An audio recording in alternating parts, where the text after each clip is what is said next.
If you're thinking about starting an Amazon business but you're a little bit confused, you are in the right place. When I started selling, I wish I had a step-by-step guide to help me navigate the painful experience of researching all of this. In today's video, I'm going to take you through the 5 steps you need to get everything up and running with your Amazon business. Now, the aim of this video is for me to save you time and frustration. So let me know at the end of this video if I managed to do that.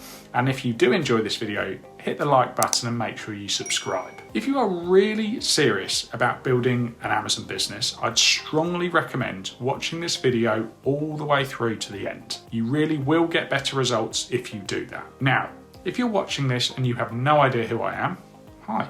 I'm Nick, and I've been educating people on Amazon for a while now. I'm a successful seller myself, having sold more than 7 figures across the different Amazon marketplaces. I don't tell you this to brag. I tell you this so that you know you can trust what I say. And just to remove any doubt, here is a screenshot of my sales over the last few years. I started my business as a side hustle whilst working a full-time 9-to-5 job. I think it's fair to say I know what it takes to set up one of these businesses from the ground up. Now, I know your time is precious, so I'm not going to waste any of it. We're going to jump straight into a slideshow that I prepared for you, and it's going to take you through the steps you need to succeed on Amazon. Let's jump into my screen. Okay, so I'm going to take you through the 5 steps that I think are really important for you to understand. And the first thing we're actually going to do is look at the pros and cons of selling on Amazon, but we're going to get a little bit more specific than that. Because when you sell on Amazon, you have to make a choice.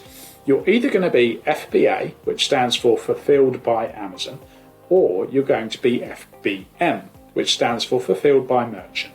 Now, I do Amazon FBA because it means Amazon hold all the stock, ship it out for you. You don't have to touch anything. And because I was busy with a 9-to-5 when I started, this was perfect for me. Now, FBM, Fulfilled by Merchant, might be better for you if you already sell online. Maybe you're an eBay seller. Maybe you already have a distribution system set up and you just want to be shipping the items out from home or your warehouse or however you're doing it. So let's dive into the pros and cons of FBA and FBM. So looking at FBA first, now the pros of this is you have access to Amazon Prime, which means your customers get very, very quick shipping times and you get the Prime badge, which a lot of people say helps you with keyword ranking. So that's obviously a big benefit. One of the big pros is Amazon handles the fulfillment for you. So if you are busy, you don't have to be shipping products out. You can have your supplier make the product and send them directly into Amazon. Amazon actually also handle the returns and the customer service, so this is obviously really useful. And it just doesn't command as much of your physical time. So you're still going to be having to put in time to actually grow your business and focus on your business, but Amazon remove a lot of the heavy lifting because they do it. So this is a huge positive and why I love FBA. But you don't have to do FBA. FBM, it can be just as good. Now, some of the cons are access to stock. So whatever you send into Amazon, you're really going to want to sell on Amazon within at least the first 12 months, because beyond that, you're going to be hit with long-term storage fees. So there are higher costs associated there, especially for slower selling products. But also, if you send it into Amazon, you're going to actually have to pay to have it removed and sent back to you. So these are things that I think can affect you with your situation. And yeah, higher costs in general because the Amazon FBA fulfillment fees are higher than the FBM fees, of course, because you're shipping it out yourself. So you can definitely save some money on the fee side of things. Now, let's look at FBM. One of the pros, you have access to inventory. We've been through that. You don't have any long-term storage fees because you're holding the stock yourself. You've got the option to actually enroll in Seller Fulfillment Prime, which does give you the Prime badge, but their requirements are quite strict and stringent, so there's no guarantee that you'll get accepted. Obviously, you've got the pros of lower cost. So if you sell on eBay or something like that already, you can just hold the stock and yeah, you're just going to make more profit when you ship things out. One of the best things about FBM is you can actually outsource this part to a fulfillment partner. So you can still use a warehouse to hold your stock, pick, pack, post out your orders and deal with your returns. There's loads out there. Obviously, this is a bit of a hybrid approach, but I really like that approach. Some of the cons, you don't have Prime. So unless you get in the Seller Fulfilled Prime program, you're not going to have your Prime badge. You do the heavy lifting. It's obviously time intensive. You have to handle returns, which can be annoying. Anyway, let's get back to the other steps. Okay, so next up, we've got product research. And this is such an essential stage because it's literally going to dictate your success. If you pick the wrong product, invest your hard-earned money in a load of stock that won't sell, you're going to be in trouble. So you need to understand the product research process. Now, I'm going to take you into the tool I use to actually find product ideas again and again. And I'm just going to give you a quick tutorial to help you understand what I think about when I go looking for products to sell on Amazon. Okay, so I like to use Blackbox because it's an absolutely brilliant tool. It's by Helium 10. And if you want a discount to use this tool, go into my description. I'll leave all of the links in there. This is pretty much the only tool I couldn't be without in my Amazon business. Now, within Blackbox, the tabs I like the most if you're starting out is niche or keywords, but keywords is my favorite. Make sure you select the Amazon marketplace you wish to be selling within. So we've gone for .com. Now, even though I'm based in the UK, selling in the US is a fantastic thing to do. So once you get through the setup process, you understand how the tax works and everything like that. There's just so much opportunity. Now, we're looking for keywords on Amazon at a minimum of 2,000 search volume a month, which is really good. We want them to be doing at least 10,000 a month in revenue. Price minimum $10, max 50. A review count no more than 600. You can play around with this, but it just gives you an idea. Word count 2. This is important. Variation count 2. Max competing products, again very important. You can play around with this number, but for this video I'm just going to go for 550. Fulfillment. We only want to be competing with FBA sellers and FBM sellers. We want to avoid competing with Amazon, so this is the criteria we'll use. Now, straight away, you'll be shown some interesting product ideas, and it's going to be up to you to sift through and have a look to see what's good and what isn't so good. Now, this is an idea I really like, which is a karate belt display rack. I do jiu-jitsu myself, but this product idea could apply to so many of the different types of martial arts. But we're being told here, karate belt display rack. We're being told the age here is 35 months, got a brilliant sales to review ratio of 15. It means they're making on average 15 sales to every review. That's really high. There's a huge amount of search volume here. The average review levels are super low. And yeah, look at this, on average $10,000 a month. And if we just go onto Amazon to see what we can find, you're going to see there's going to be some quite interesting product ideas here. So some people doing very well without very many reviews. I think one of the only sort of points here is this looks customized and personalized, which might be quite difficult if we just want to buy the stock to send directly into Amazon. But here's a pretty good example of one, only 300 odd reviews. There's another one here, only 40 reviews, $32. So, and you can understand how we can customize this, change the colors, make it appeal to people that are maybe into a certain type of martial arts. We can check the search volume to see, okay, are jiu-jitsu, people that are into jiu-jitsu, are they looking for a jiu-jitsu specific design to hold their belts? So we're niching down within a market. So yeah, I basically, for product research, I follow this process.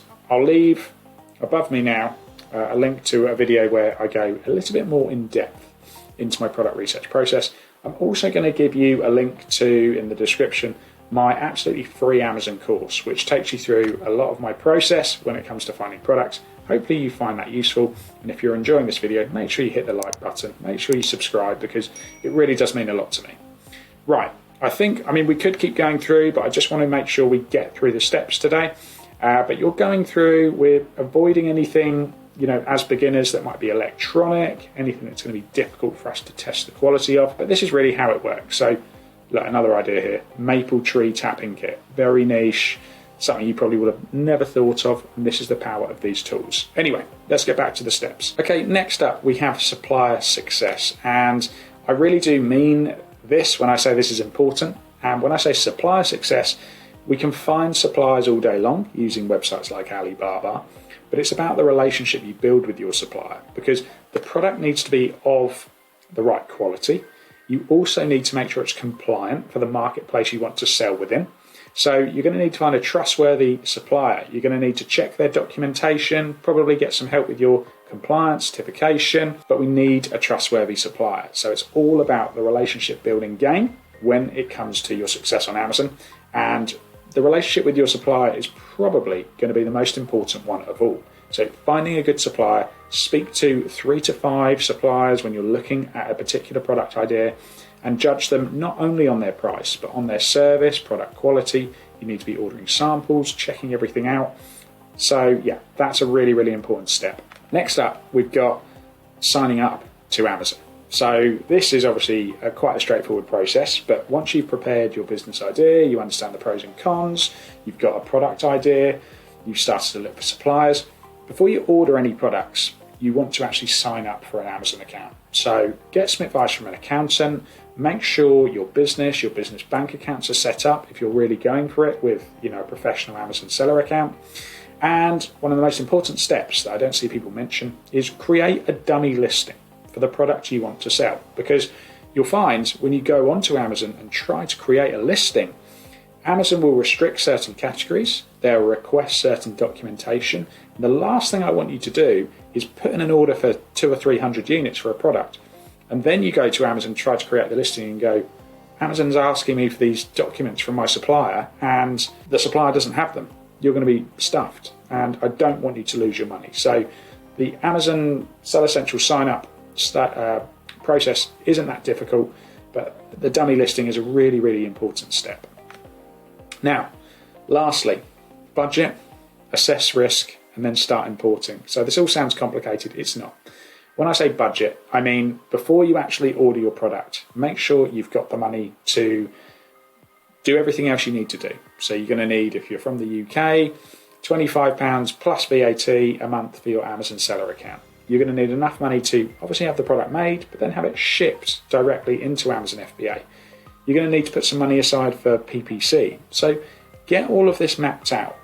Whatever model you're going down, do your research to make sure that you know what you're going to spend and you can afford it. Because you should only risk, as in any business venture, what you really could afford to lose. So I definitely took a risk when I started up my business. It wasn't really money I had to lose, but I went for it. Me and my friends, between me and my 2 friends, so 3 of us in total, we got together about £2,000, and that was how we started our Amazon business. Now, when I say assess the risk, I mean understand that this isn't a foolproof system. This isn't a foolproof business model that just anyone can succeed with.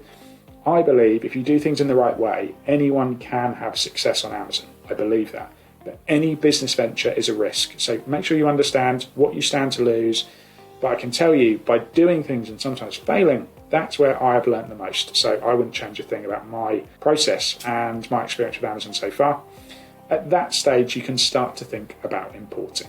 Okay, so hopefully you found that useful, and yeah, these steps could really set you on the right path, and I hope it does that for you. If you found any value in this video whatsoever, drop me a comment and let me know. Now, this is important because I want to help you out even further. Now, I've put together a completely free course, and on the screen right now you can see what it looks like, what's covered inside, and I'm going to leave an access link for you in the description below. So if you just want to learn more about how to set up your Amazon business in the right way, my experience on the platform, some shortfalls, some things you need to know, make sure you check out that free course. It's going to help you out. Guys, thanks for watching, and I will see you in the next video.